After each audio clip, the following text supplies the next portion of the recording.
Picture this. You're a founder.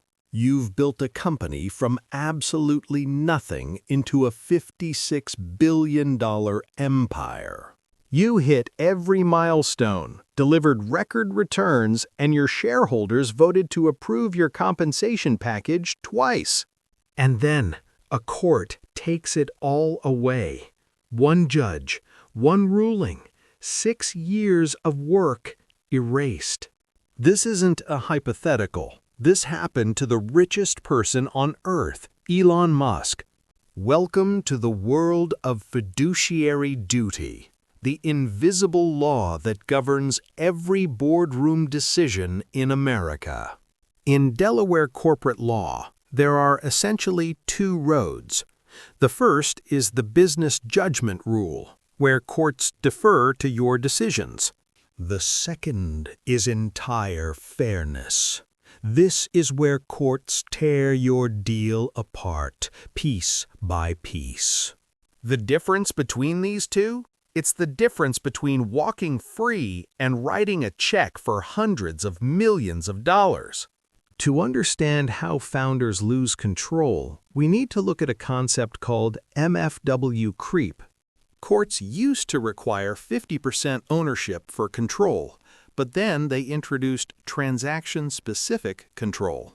You didn't need majority ownership anymore. You just needed enough influence over one specific deal to tip the outcome. This culminated in the Match Group decision in 2024. The court ruled that strict fairness requirements applied to any transaction where a controller gets a benefit others don't.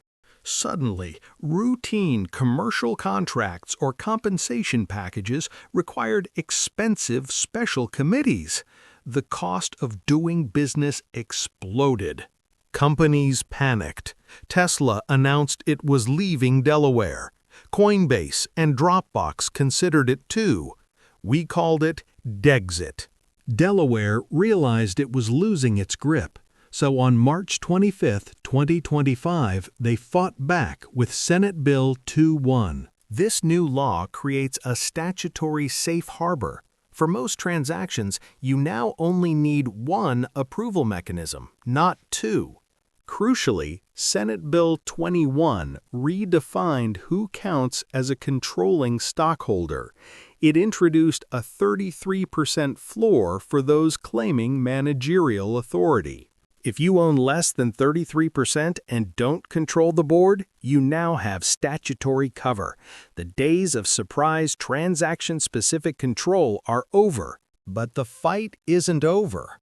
A case called Rutledge versus Clearway Energy is currently challenging whether the legislature can even do this. While we wait for that ruling, you must navigate the current risks. Let's look at the Zooks case. Way versus Levinson. In Zooks, the court found directors might be conflicted because of liquidation preferences, where preferred stockholders get paid first, leaving common stockholders behind.